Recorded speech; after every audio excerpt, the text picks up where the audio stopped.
everyone, Josie here with Emotional Wisdom, and today is going to be a very special episode.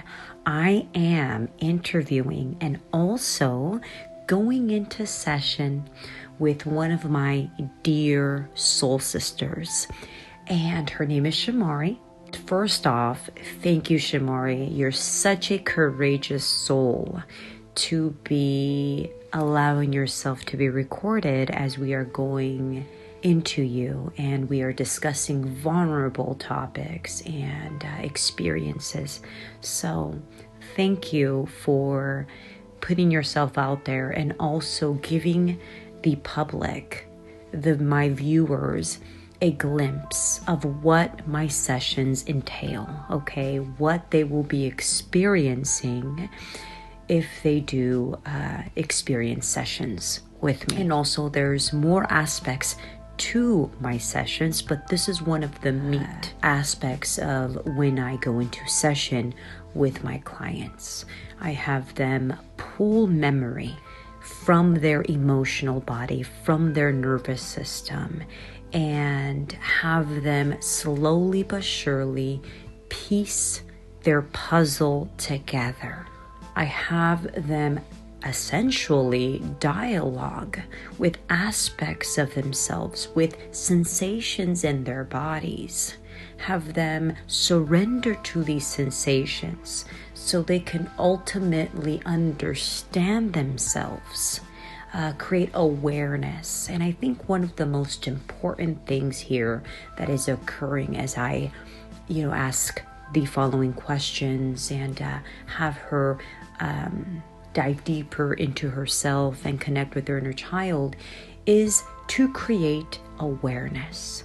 Many people don't know what to ask themselves for that awareness that they're searching for.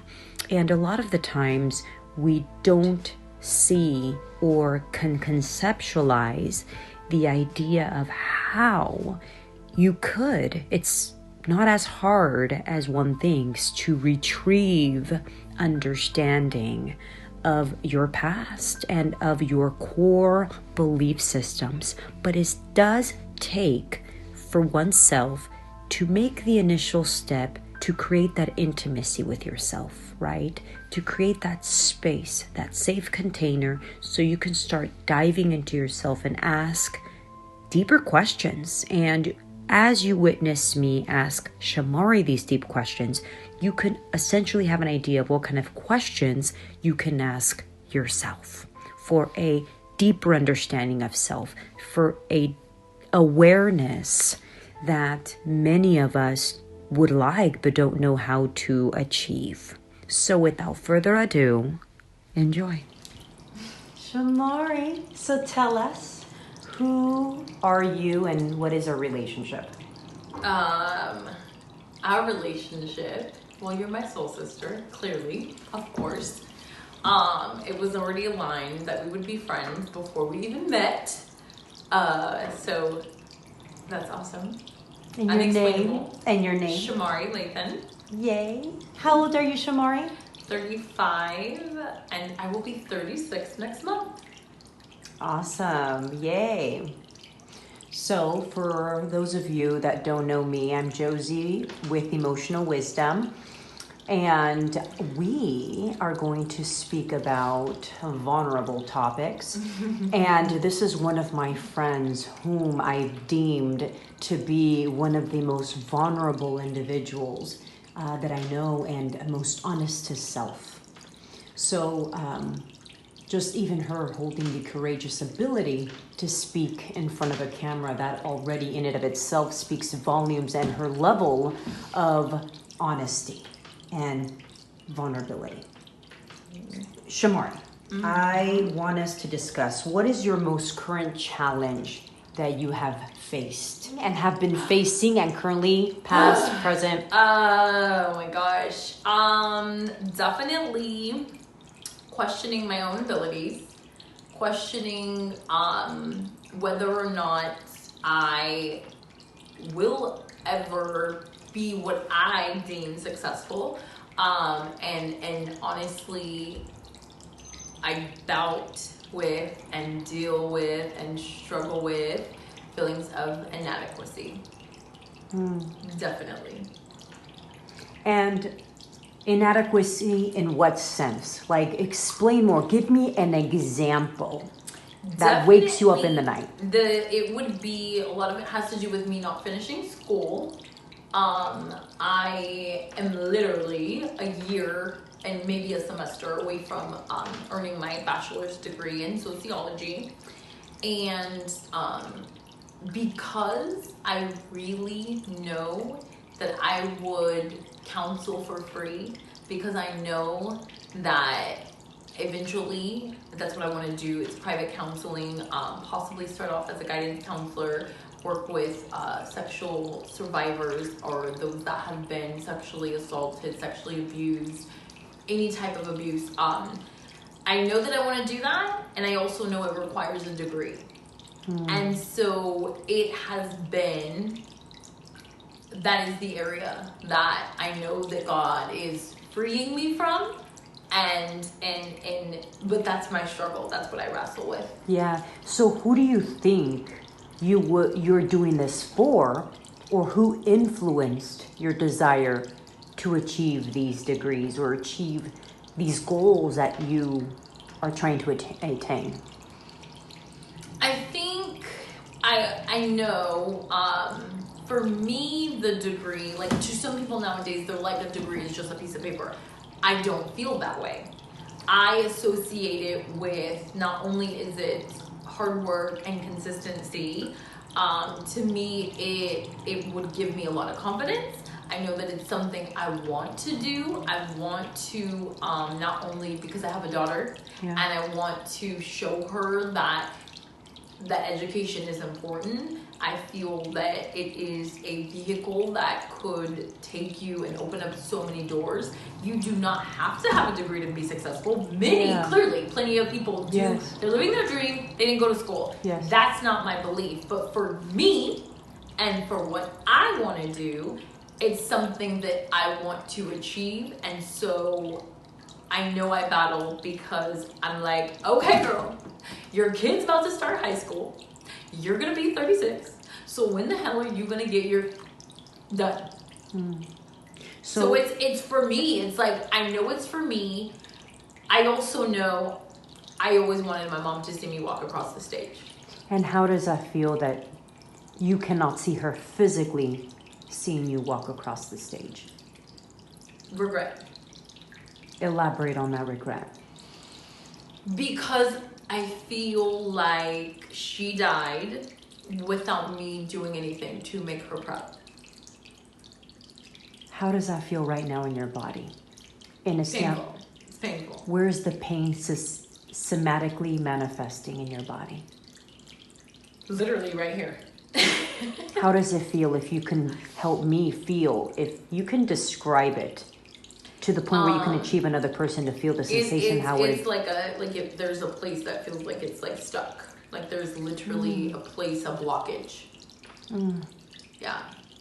So does it feel heavy, or does it feel just stronger, the sensation right now that we are? It feels heavy, and it's giving me a headache, actually, to be honest. Okay. Yeah, it's a lot. Yeah. So I would like to interject and share my observation. Shamari here shares that she's experiencing regret. For those of you that do not know, Shamari's mom passed away. So she feels regret that her mother did not see her achieve her degree. So she's experiencing a sense of regret, and also is experiencing inadequacy, lack of self-worth. While she's experiencing this and in a sense reliving this belief system, there's a sensation that's manifesting in her body. This sensation is attached to the story that she's telling herself, that she's inadequate and her mother did not see her achieve her degree. The sensation that's arising in her body is located right below the center of her chest.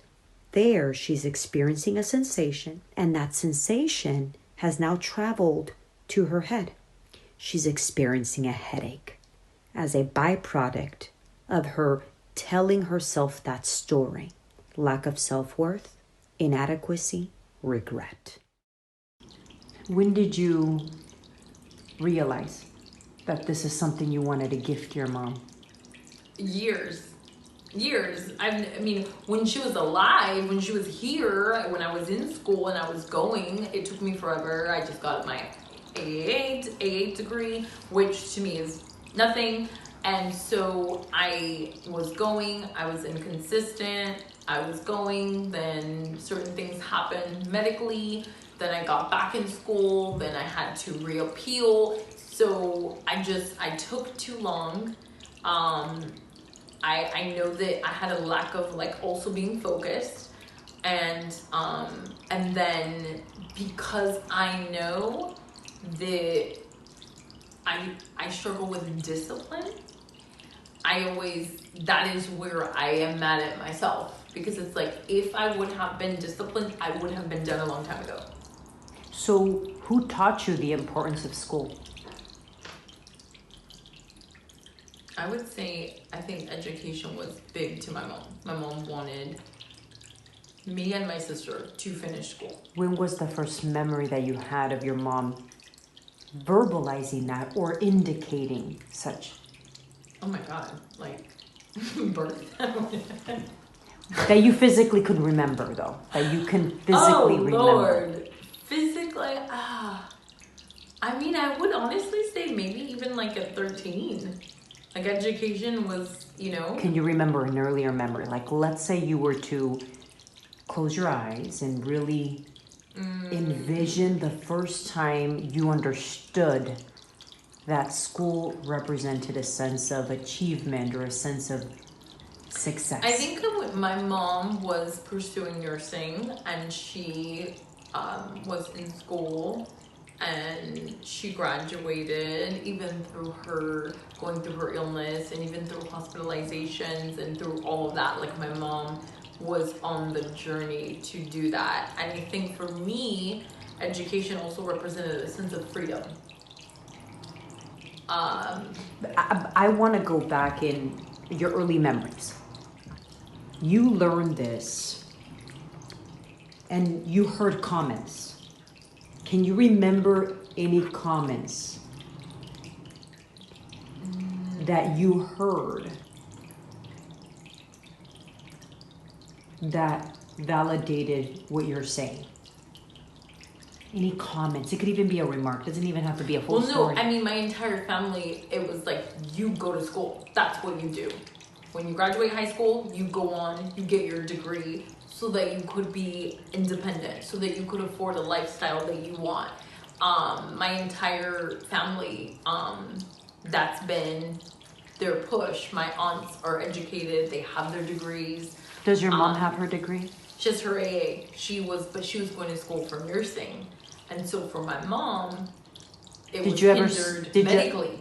Did you ever see her express her pain when she realized that she couldn't go back to finish? Oh, I mean, yeah, definitely. How did that look like?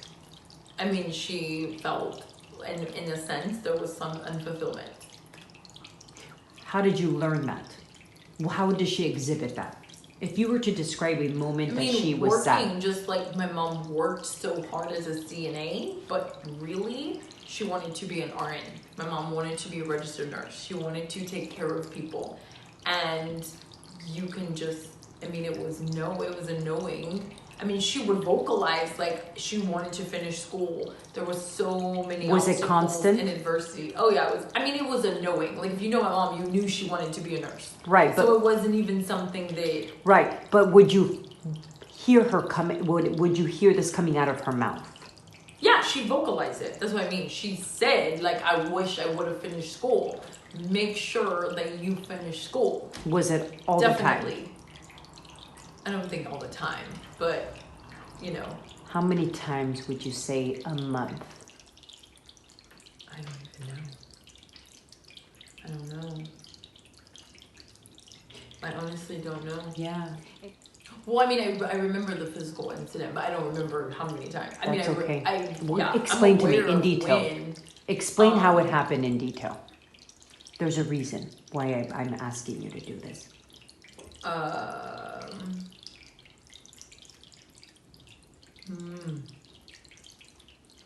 There's so many times, I don't know when to start. The earliest one.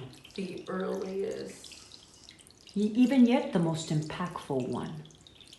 Well, I don't know most impactful. It could be when I had my daughter, but I mean, when I was 13 is when I first I mean, I think 8th grade. Okay. It was like 8th grade. And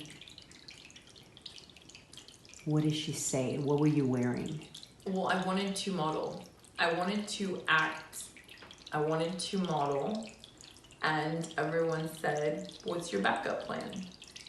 You have to have a backup plan. How did it look like when you said, I want to model? Is that how you said it? No, it was like, I'm going to model. I am going to be a household name. Okay. Yeah. Do you remember, you said you remember you were in 8th grade. I guess what I'm trying to tackle here is get a physical, like replay a moment. Well, it was between 7th and 8th grade. It's when I was actually modeling. It's when I was actually my mom was taking me places. And okay, when I want you to replay it like as if you're storytelling.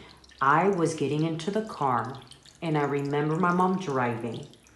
She took a sip of her coffee. I want you to replay like that. That's from the angle that I want you to replay the moment. I don't think I remember in that detail. Lord, close your eyes. My memory is like I don't have a exact I honestly can't recall. It was so long ago. I genuinely don't remember. I just remember knowing that I wanted to be on TV. I wanted to model. I wanted to act. And I remember my aunts and my mom, because back in the days, people would be at the house. We would talk, we would all talk openly. We would always be at the table. Okay. And when I would say, I wanted to do that, then like one of my older cousins, very close to my mom, she used to do our hair. They would always say, well, that's good that you have that dream, but what are you going to do for a backup plan? How did that make you feel? You have to go to school. How did that make you feel at that moment that you heard? Well, then I for sure wasn't going to be able probably to model, because it's like, okay, you're telling me to have a backup plan. I don't have a backup plan because this is what I want to do. Did you say it? Or no, were you just I was listening? younger. I just listened. I didn't say it. Okay, I want you to close your eyes. And I want you to take it back when you was it 13, when the hairstylist was asking you or saying, oh, that's good? Around that time, okay. Yes, 13-ish. Okay, so I want you to envision yourself in that hairstylist, touching your hair, saying that it was good, all of what you just mentioned, and then immediately telling you, oh, but you got to have a backup plan. At that moment that basically I'm wanting you to relive the moment. What sensations are you feeling after you heard, but you need a backup plan? What was the sensation that you feel? That we could have dreams and they are unrealistic. And how does that feel in your body? Your actual physical body right now, as you're replaying that. Same area.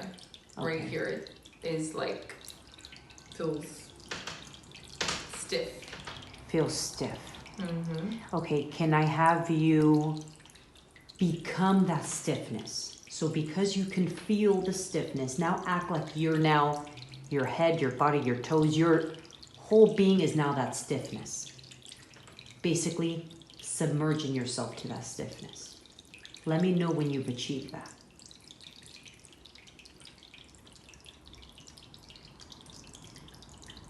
What are you feeling right now, sensation-wise?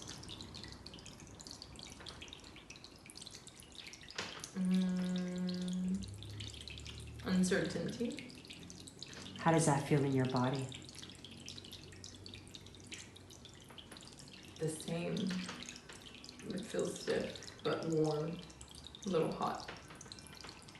Did the warmth emerge once It's you became rising. present? Oh, it's rising. Perfect. Where's it rising to? From here to here. Okay. Is it now in your throat? Feel the warmth, okay? Feel it. Embody it. What's happening right now?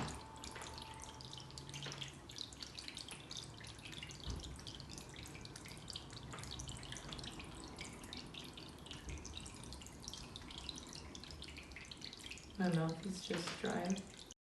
So I would like to point out how she feels as if she needs to obtain her degree. She feels it's very important for her. However, we learn that it's been ingrained in her. She inherited the belief that you must go to school and get a degree so you can be independent and, of course, successful.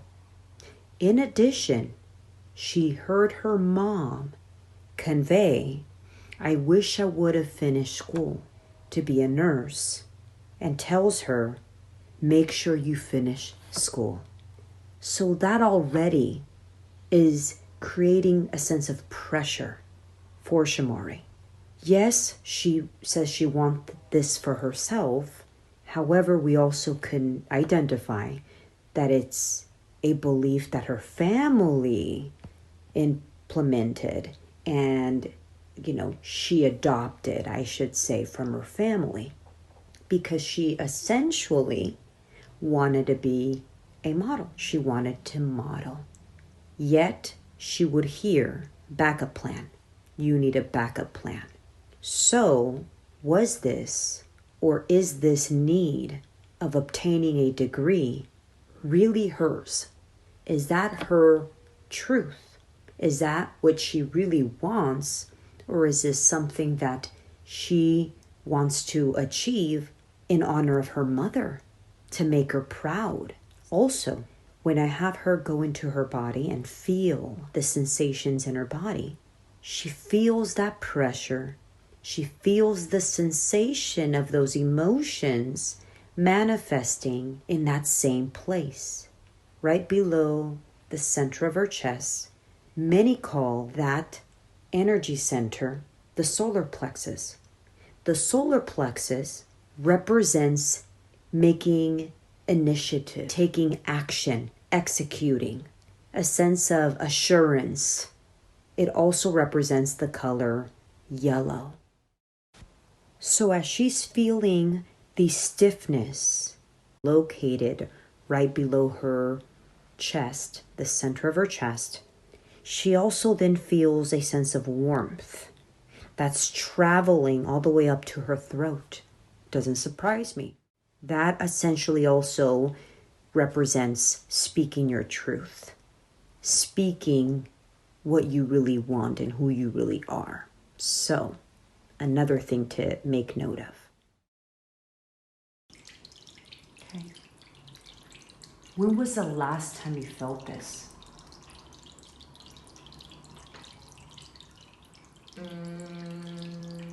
Probably at work.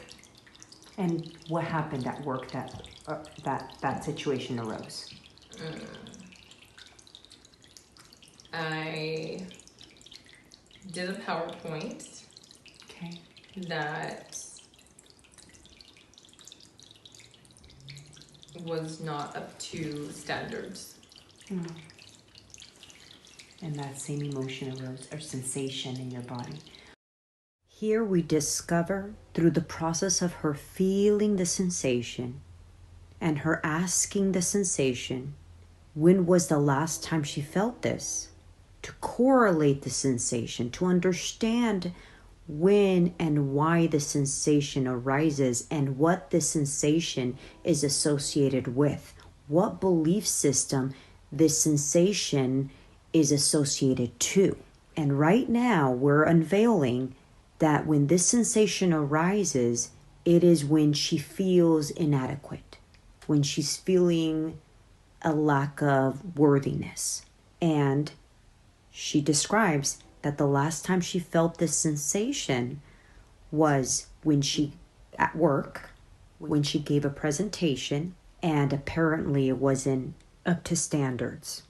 So to sum it up, she feels this sensation upon feeling threatened and feeling inadequate. Okay, I want you to ask that sensation and that heat that's there. When did it begin? Ask it to help you remember the first time that it generated. Well, it was definitely as a child. I mean, it was the same time when I was like 13. Oh, okay. It cannot remember anything earlier than that?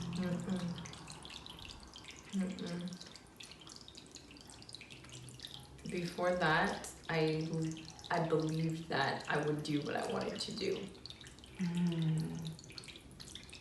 So what changed it? What made you question yourself? The people around me. So how was it that the hairstylist had more power over your mom or your aunts? Well, it was all of them saying it. It wasn't that she had more power, but it was just everyone. Yeah. So at that moment, that was the breaking point? I don't think it was a breaking point. It was just a shift.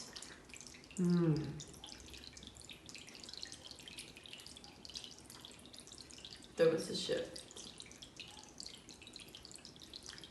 Yeah. Can you ask? And then, because I was a gymnast. Yes. And I was modeling. And at that point, after that, I stopped modeling. And I didn't look for jobs anymore. And I just, basically, that was it. So you believed. How are you feeling right now that you believed them and took their truth as yours? How are you feeling right now? My heart's pounding. I have a lot of regret sometimes. It doesn't come often because I think there were other experiences that pointed me into a different direction. And then that became stronger, like, okay, I want to do this versus that. But I think there was a time when I wanted to do all of it. Is your heart still pounding? Yeah. How does that make you feel? Fine now. It doesn't make me feel painful. I mean, but remembering when I first realized, like, people didn't think that was gonna happen for me, that's painful. And the pounding is what's manifesting, right? Is it uncomfortable to sit with it? It's not for me now. It's not. I think I've caused myself enough pain on my own. Yeah. So here's an important observation. I asked her, when was the very first memory she had where this sensation was present in her body? She took it back to age 13. That's when she mentions her hairdresser asked her what she wanted to be. And when she told her a model, the hairdresser asked her, what's her backup plan? At that moment, it's like something shifted, doubt superseded. And from there, it's like she put her dream of modeling in the back burner. She essentially gave up because everyone around her now was essentially making her feel like she wasn't going to make it. Because if everyone is telling her she needs a backup plan, she's going to register, oh, does this then mean this is something I'm not going to be able to attain? And What's interesting is that she mentions regret. And this regret is the same when she mentions experiencing regret when her mother passed and her mother being unable to witness her obtain her degree. So the theme here is that the moment that she believes that she could no longer obtain or fulfill a desire, there is this regret sensation. Her chest literally started pounding when she recalled the moment at age 13 when it shifted, when she literally put her dream of modeling in the back burner. And she mentions how that's painful. There is an earlier memory where she felt like she had to give up on something that she really wanted. She just cannot remember it. Needing to give up her modeling dream is only an echo of something that she bought to believe at an earlier age. Okay, so I want you to lean back. I want you to lean back. There you go. Get comfortable. I want you to... Josie trying to make me take a nap, y'all. Yes. I see she was getting tired, but still, this is... No, I'm not. Okay. You were just relaxed. So, I want you to invite that pounding in your chest. Mm-hmm. I wanted to invite you to invite it and for it to get bigger within you.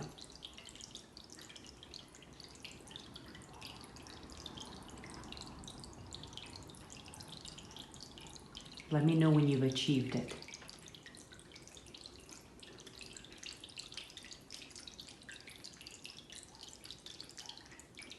Mm-hmm. It's it. You've achieved it now? Mm-hmm. I want you to sink into it, but simultaneously tell it that you're present and that you're going to listen to what it has to share. Mm-hmm. What are you feeling right now? Anxiety. And how is that manifesting in your body? In my stomach. My stomach is super warm. Okay, I want you to now go into that warmth in your stomach. I want you to go into that, embody it. And I want you to ask it what it fears. And don't find the answer, just let it pop up, even if it's a weird thought.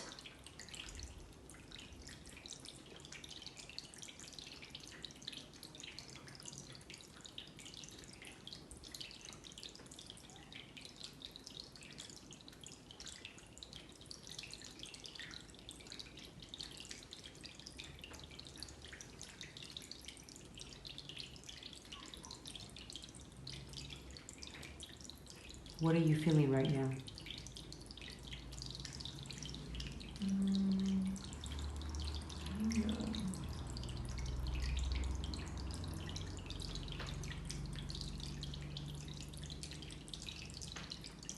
It's not clear. You're feeling unclear? That's a thought of unclear? Mm-hmm. Or are you actually seeing something?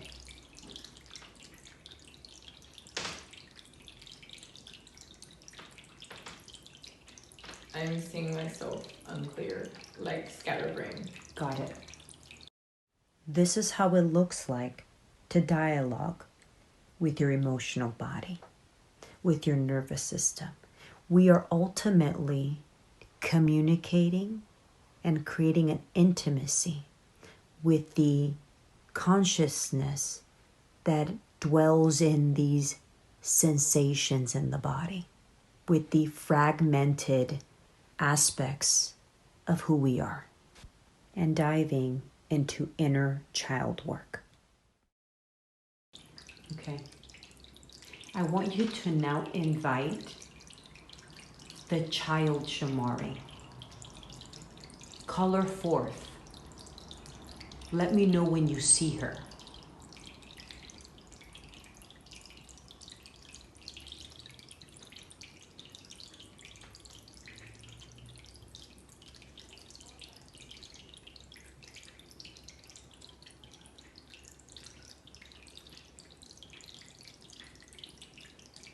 The child Shamari.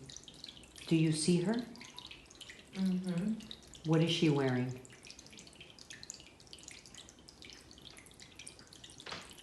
Overalls.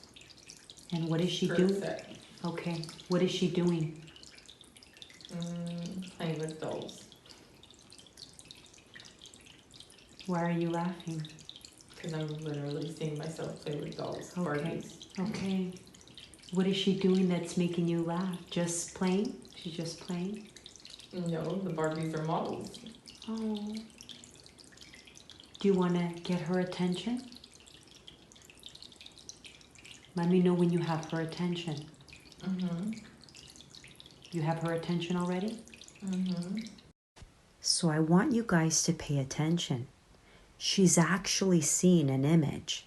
She's seen herself playing with dolls. She's not imagining it. She's not thinking it.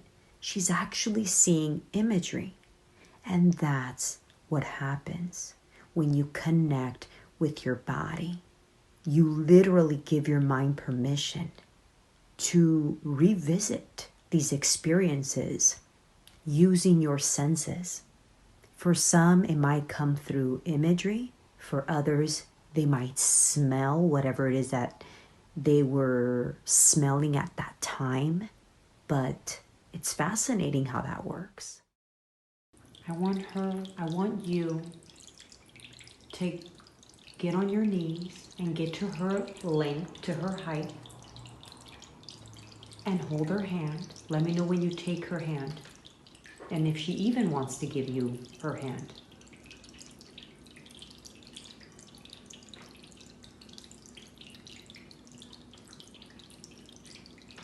Did she give you her hand? Mm-hmm. Ask her to help you remember where that anxiety in your stomach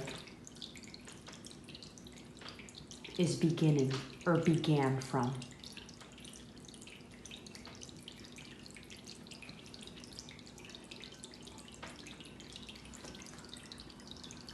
When I was 12 or 13, I gave up. Is that what she said? She literally said, "You didn't give me a chance. You just gave up on me." How do you feel right now, seeing her tell you that? I feel bad. How do you know you feel bad? Because I have a sense of regret. Do you feel a sensation with that regret?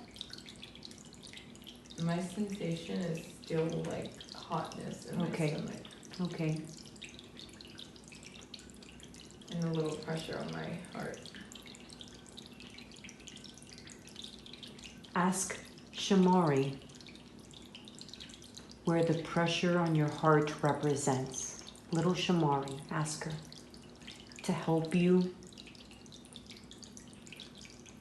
get clarity on what that pressure on your chest represents.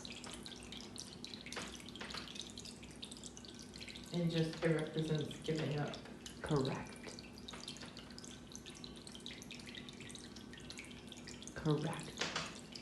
You closed your heart. Can you ask her what she needs from you right now?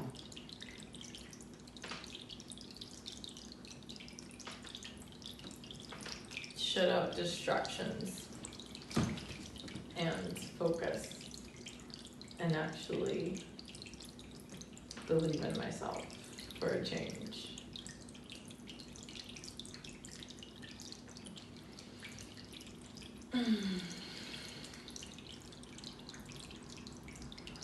How are you feeling right now? Uncomfortable? Kind of irritated, yeah. How was that feel? The irritation. Why did you turn irritated? Because it's frustrating. Is she still looking at you or has turned away to her dolls? She's over me. Mm-hmm.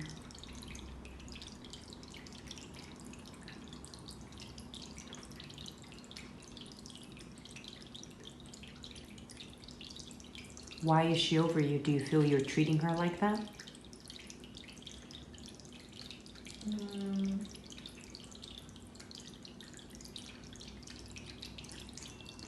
No, it's like, I just stopped trusting myself. Mm-hmm. I want you to get her attention again. Is she even there? Is she even there?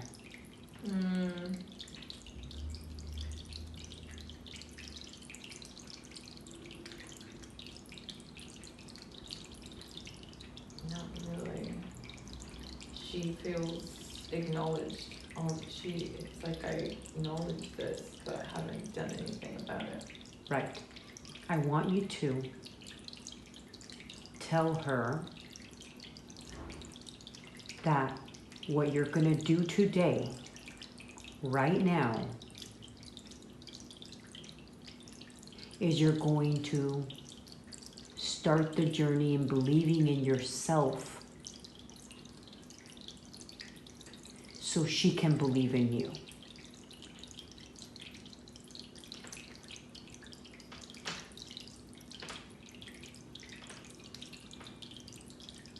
What's happening? It's like my stomach is making room for air. I don't know. And how does that look like or feel like if I had to experience what you're experiencing?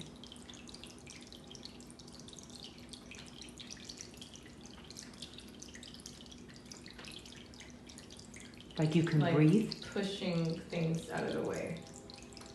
Physically, literally. Okay. Okay. Pay close attention how Shamari's body is literally responding to her experiences. Her body is like reliving these impactful experiences. Her body stored the memory of how she felt at the time.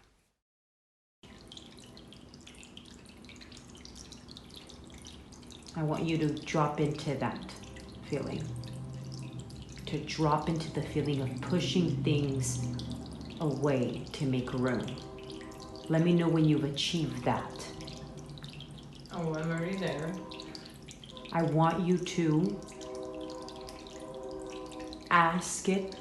I want you to remember in whatever way wants to come through.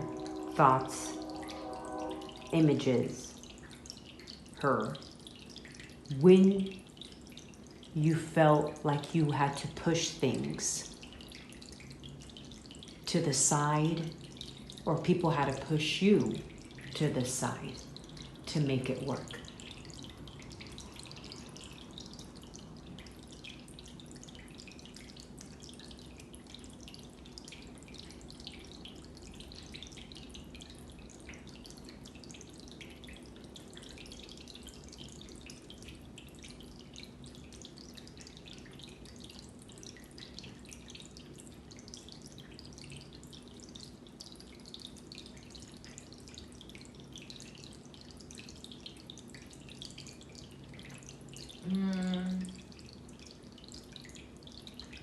I think it feels like just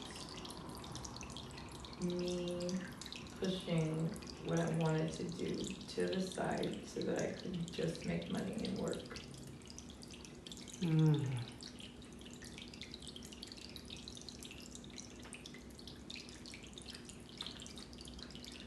Who did that in your family that was very close to you?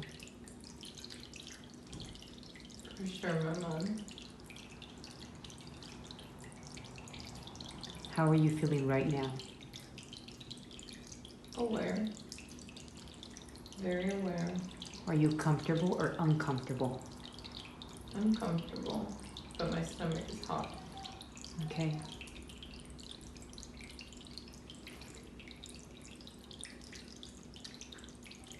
I want you to drop into that hotness.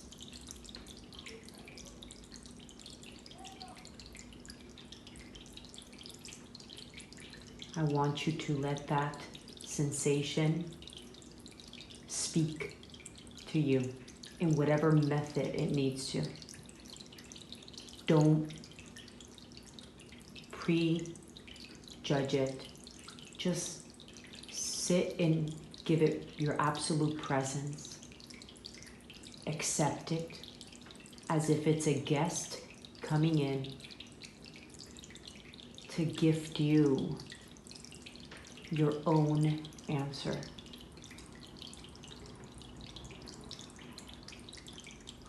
But the way you're accepting it is by embodying it and telling it that you're no longer rejecting it, that you are there to listen to it for a deeper awareness that you're yearning.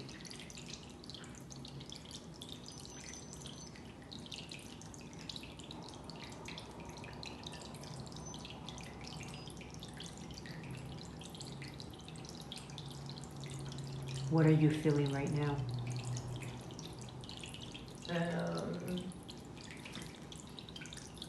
Nervous, scared, unsure.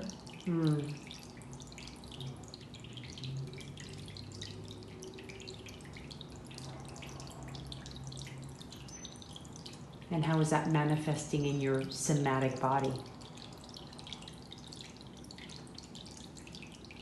In your physical? There's pressure in my stomach.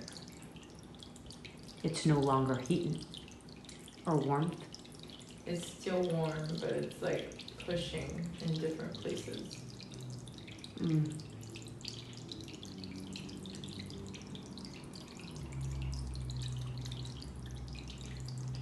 I want you to try to get little Shamaris. Did she have a nickname, Shamari? No, I love my name, so no one could give me a nickname except for my uncle. Okay. I want you to call Shamari out again. And I want you, when she's out, you're going to make a commitment to her. Let me know when she's in front of you again. Mm-hmm. Is she there? Mm-hmm. I want you to grab both of her hands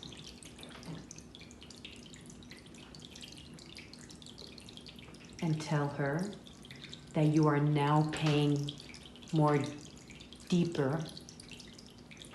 attention on a deeper level to her, and that you're going to need her help, that you cannot do this without little Shamari,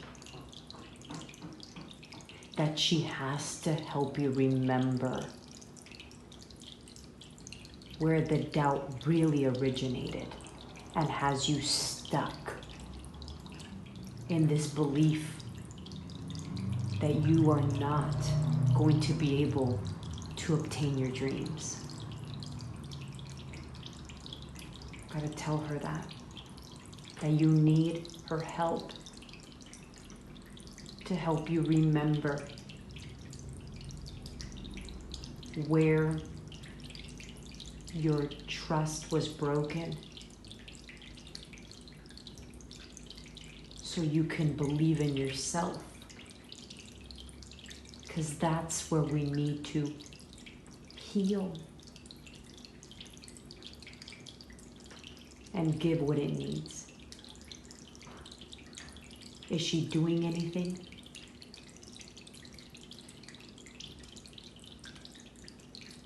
Mm, I was modeling. Oh, she was modeling? I was on a stage. My mom took me to a pro scout contest, I was scouting talent agencies came Uh-huh. to find new faces. Okay, And I got picked for the first 2 rounds, yes. and then I didn't get picked for the last round. How did you feel? Disappointed, hurt. Did you feel shame? I didn't feel ashamed, but I felt like I wasn't what they were looking for. I wasn't going to be able to, but I wasn't going to be able to do it because I felt rejected. How does that rejection feel?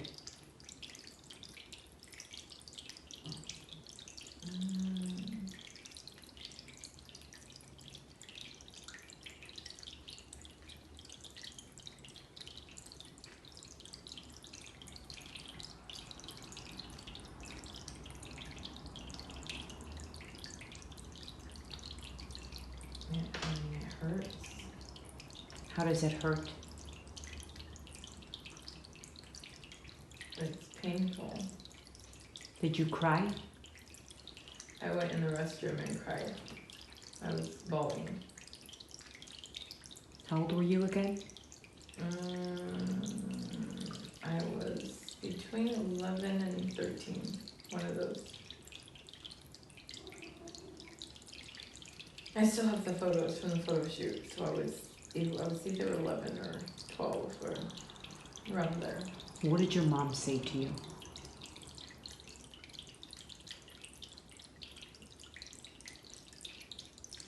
That I was beautiful and that it's awesome I made it the first 2 rounds, but that if I wanted to model, I had to get used to hearing no sometimes until I got my yes. Are you not ready to hear no? Was it too painful, this no? Yeah, I didn't want to ever do that again. I never did it again. I never went to a scout agency ever again. How does that make you feel right now to say it? That it took one no to shatter your dreams? I don't even have an emotion anymore on it. So you pushed it to the side? So you pushed it? Basically, yeah. It was a childhood dream. So you pushed little Shamari to the side, right? Possibly, I pushed that dream to the side. That was linked to which little Shamari was attached to and passionate.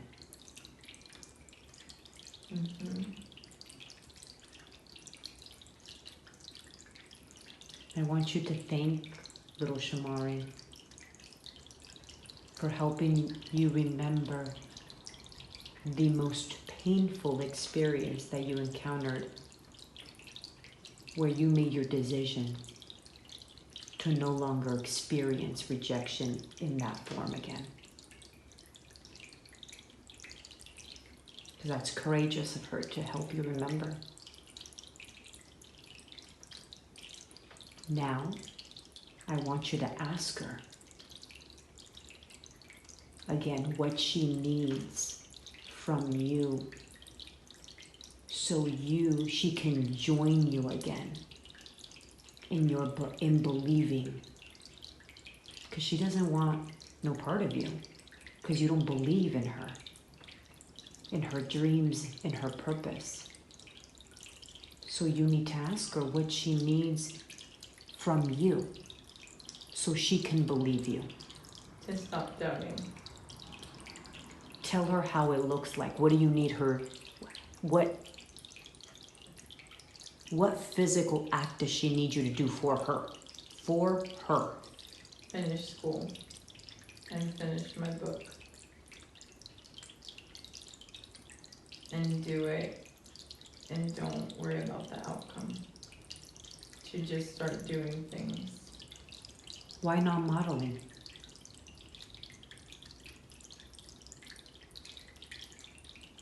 She doesn't want that kind of attention. I don't want that kind of attention. Why?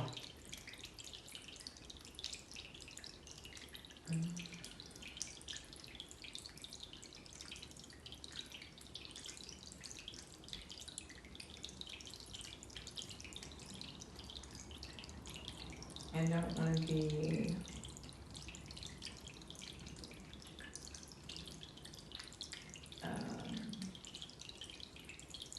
physically like scrutinized.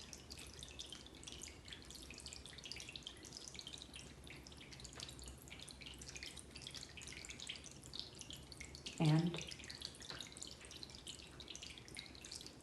why does it make you feel uncomfortable?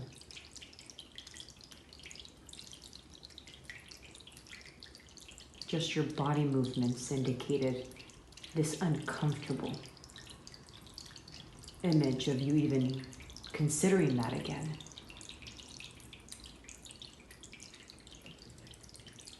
It's just not for me. Can we dive into why it's not for you? What does modeling mean for you?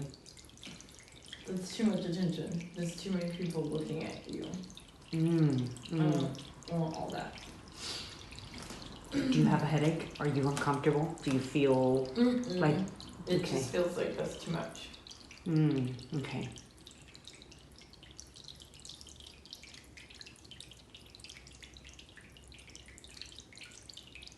So, too much attention and then disappointment.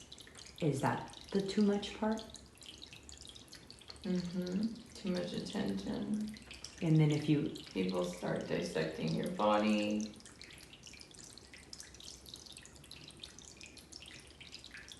How are you feeling right now, physically?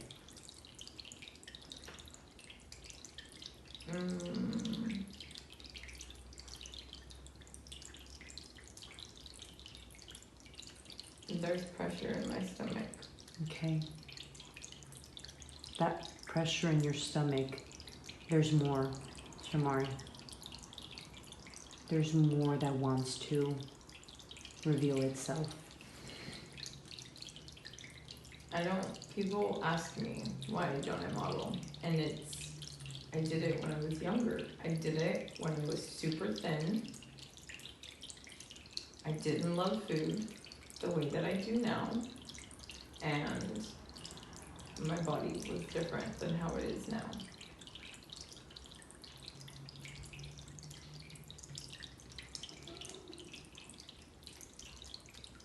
So already is definitely going to be a no.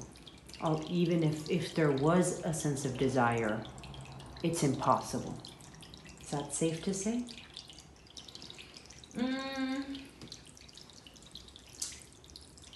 No, it's not impossible. I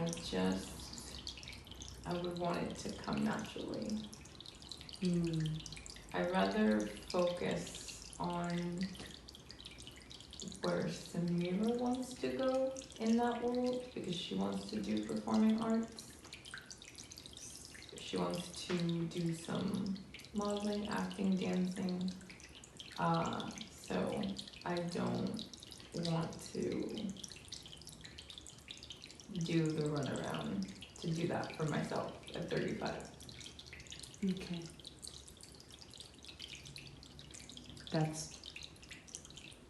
You don't think that's giving up?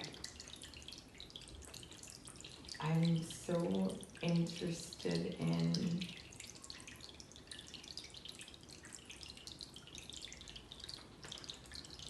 completing my poetry, and I feel like that would bring me fulfillment.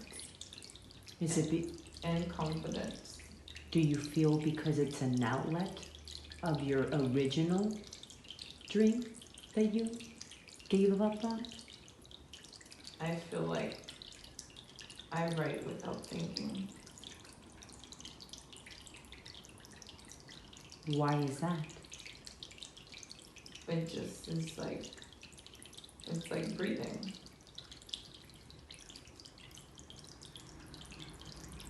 So, why did you want to do modeling in the first place? I love clothes. I love styling.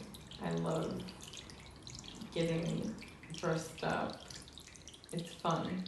And I love high heels. When I was little, I loved high heels. What would you do? I would play in my mom's high heels. And when we went to stores, I would always try on the high heels. And I would do a little walk. Did people reflect back to you that you were pretty? All the time. All the time. Is that where the modeling idea came in? I think so. I want you to ask where the modeling I liked magazines and I liked fashion. I wanted to be on the runway, and I wanted to see myself in magazines. So I would like to interject. A lot of important factors occurred here. First off, she elaborates that she feels very aware. And it's important to make note of that, as she is in tune with her body and connected. She feels more self-aware. And of course, that's going to be the feeling, because her collective self, her mind, body, and spirit are now focusing on the intention, searching for the awareness that the body's seeking to integrate. Also, Shamari notices that her body is responding to this memory, to the memories. There's this pushing sensation, as if it could represent what she describes pushing her dream to the side, as her mother pushed her dreams to the side to make ends meet. And in addition to that, Shamari essentially is doing the same thing since she has a daughter now. She's saying that she prefers to focus on her daughter, but at the end of the day, isn't that the same pattern that her mother honored? It could also mean that when she pushed her dream of modeling and placed it in the back burner, she put all these priorities in the front, piled all these priorities that weren't modeling. And her body is trying to go back into that memory of modeling. So her body is literally responding as if it's pushing things to the side to make room. To make room for what? For the forsaken dream, for the abandoned dream of modeling. So consciousness essentially could be expressing itself through her body as pushing these new dreams, these substituted coping so-called desires, pushing those to the side to get to the real modeling dream, or to her initial dream of modeling.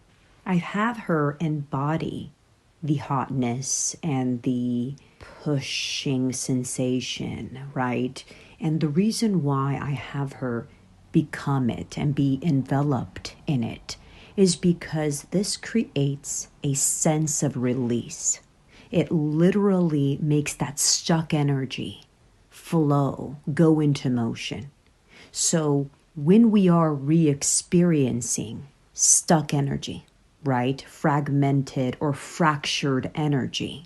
It's a good thing when done properly, because you're allowing that stuck, fractured energy to process and to flow and go into motion, essentially mature to the rest of the collective awareness. Also, I ask her, what does that inner child need? Very important step to do.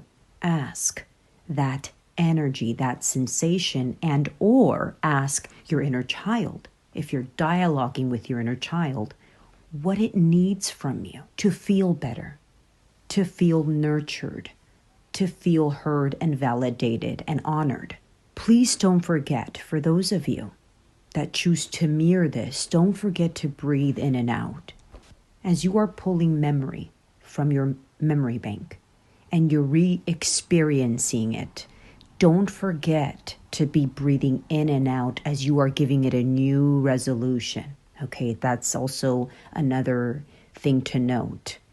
When you re-experience a memory, be present with it, breathe in and out, give it your undivided attention, ask it what it needs from you, document that. All of that is vital to the healing process, to the integration process.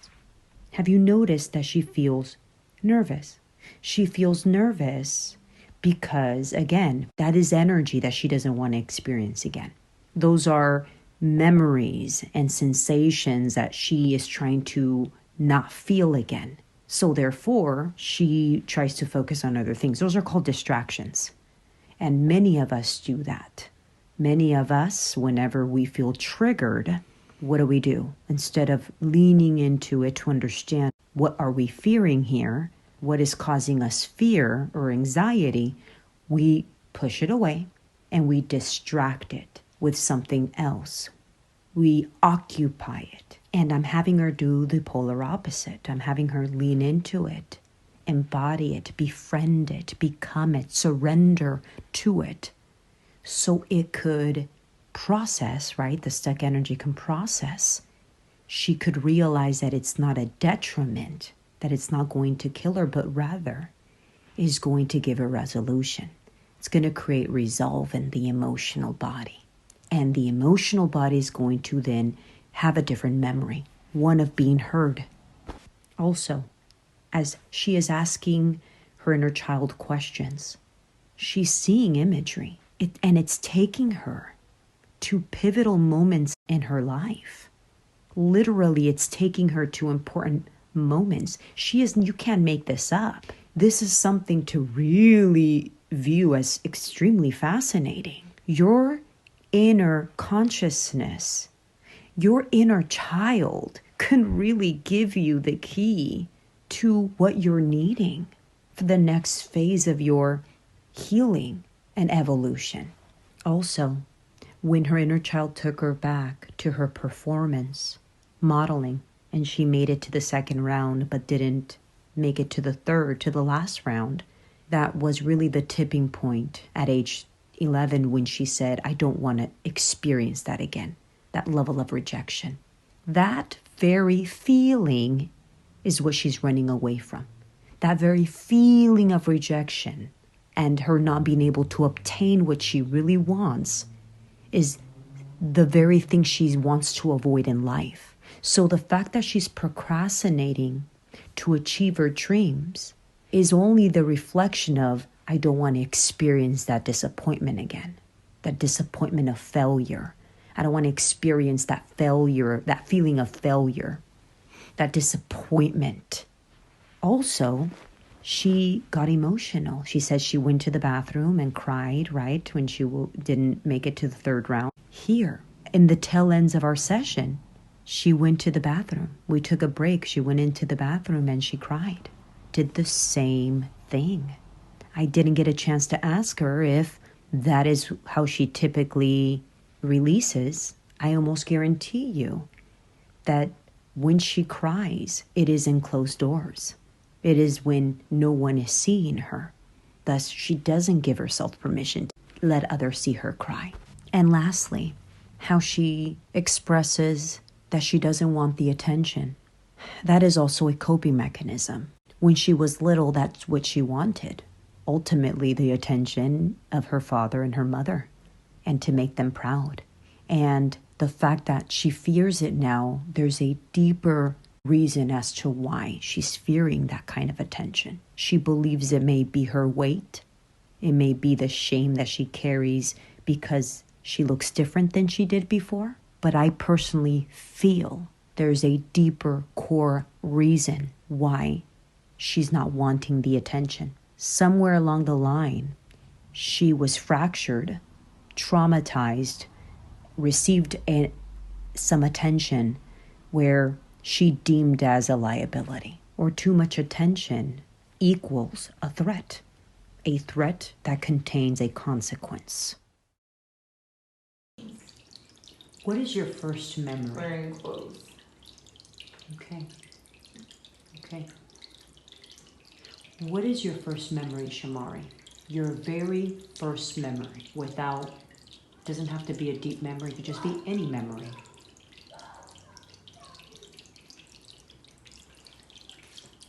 Memory on what? In general, your very first memory. I was little. Okay. And I'm posing. What are you wearing? Biker shorts. Biker shorts. And where are you at? I'm outside. I'm in, I don't know where we're at though. Somewhere in the Bay Area. How old were you? Like 2 or 3. Maybe 3. Were you there with other people? My mom and my dad. What did they say to you? Look at her posing. I was just super bold. I don't know. I love to take pictures. Who was taking pictures of you? My dad.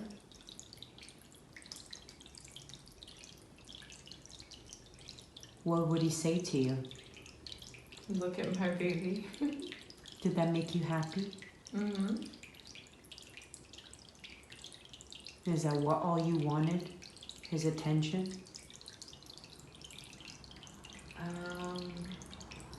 No, but I wanted to make my parents proud.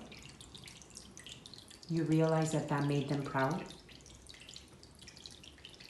Like they were proud because I was super confident.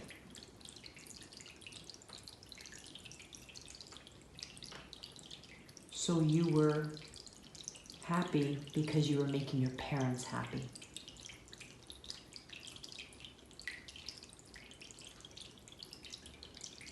I don't know. Who was the first person that hurt you, Shamari? That hurt me? That hurt you, yeah. My dad.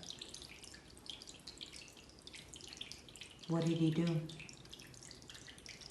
He left. Where? He was out there in the world. I didn't know. My mom just said that he was sick. But then I learned he was on drugs. How old were you when this was revealed to you? Oh my God. I don't know when I really knew he was, I don't remember. I just remember waiting for him, looking out the window, and he never came. Do you remember the emotion? What was the emotion? I was sad. How did that sadness feel in your body?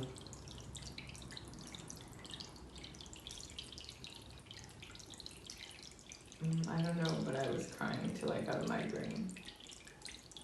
Do you feel a migraine right now? A little bit. It's starting. Okay. I want you to invite it. It has wisdom to share.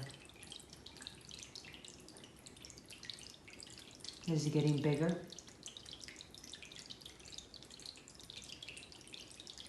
Or is it decreasing? It's like pulsating. Hmm. Do you feel it only on your head or now all over your body? No, it's just pulsating on my head. My stomach is the one. There's like pressure in my stomach. Yes. Okay, it was pressure on your stomach. You're still looking out the window? Mm-hmm. Was this event after your modeling session or before? No, way before. Okay.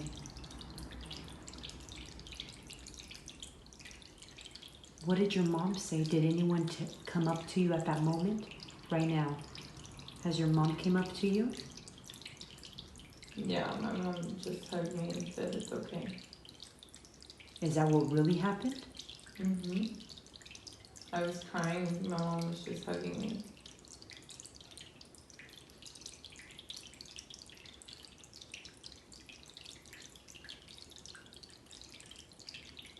I want you to give yourself presence. I want you to sit with this.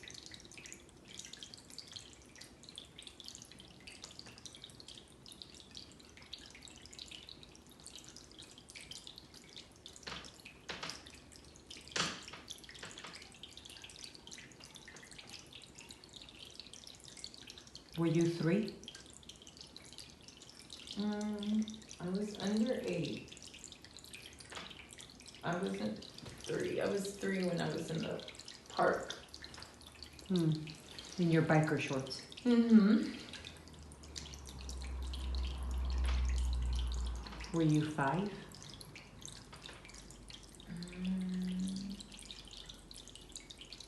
I don't know. I think I was like 8 years old. Okay. I want you to, Shamari, to now invite again little Shamari. And when you see her in front of you, let me know.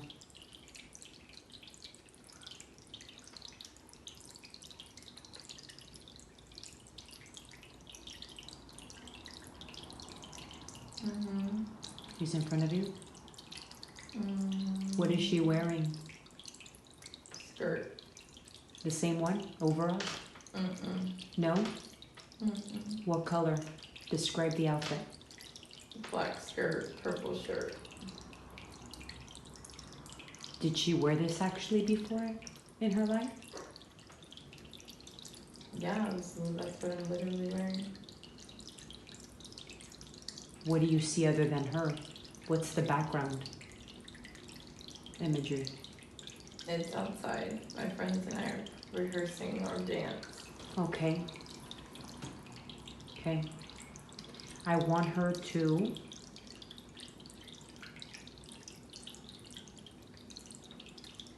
I want you to let her know that you see her on a more intimate level and that you will be back to strengthen that intimacy so you can heal and she can trust you. Ultimately, believing in yourself. You gotta promise her that you are going to give her time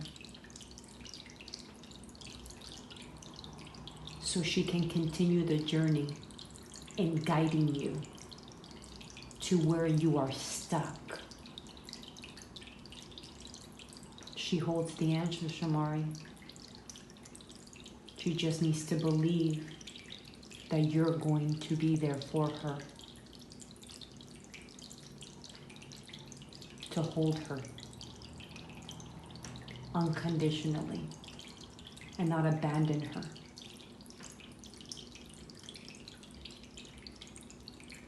What is she doing?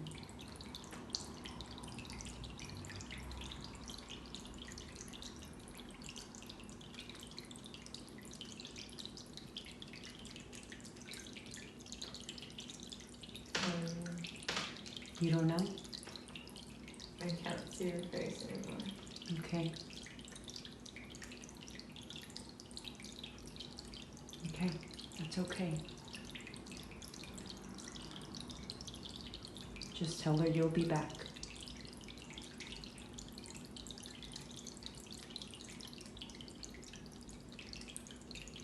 And whenever you're ready, I want you to open your eyes. What do you physically feel right now? Sad.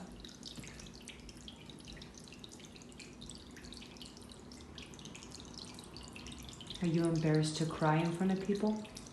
No, I should be. I'm not. I'm a big baby. What makes you sad, Jamari? I didn't really give myself the opportunity.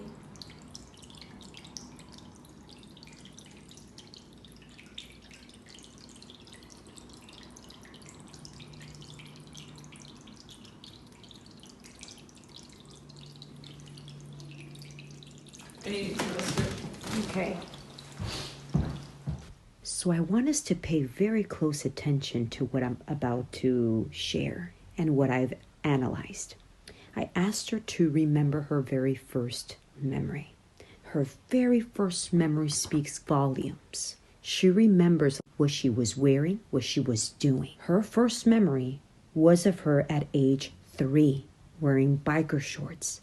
She was very bold and very confident. Her dad was impressed. She actually remembers her father and her mom be impressed at her boldness. And she loved it. Of course, we as children want to make our parents proud. We want the acceptance and the love and the praise of our parents, of our authorities. So the moment she was able to recognize through what they were reflecting back to her, that they were proud of her and they were impressed, she loved it more so. So she really understood at this age that it was a positive thing, that it was an embracing thing. In other words, she felt more accepted and seen through this experience. Then she remembers age 3, when she was looking outside waiting for her father to come. Finally, she starts recalling her mom holding her and basically telling her that her father couldn't be present, right? Couldn't be here. That doesn't take away that she felt so much pain and rejection. That doesn't take away that she was feeling an overwhelmness of abandonment in a sense. So as she's feeling this sense of abandonment that's making her super emotional, could only possibly make us think, or the idea could arise that, was she trying harder to model and be a professional model and get attention through that avenue because that is essentially she wants to mirror what she felt at age 3? Could that also be a motive for her to want to model? Because that then might mean her father might be back, might come back. Maybe that's what she's yearning. Father's presence. Maybe she's wanting to recreate that experience. So therefore, becoming a model could potentially create that.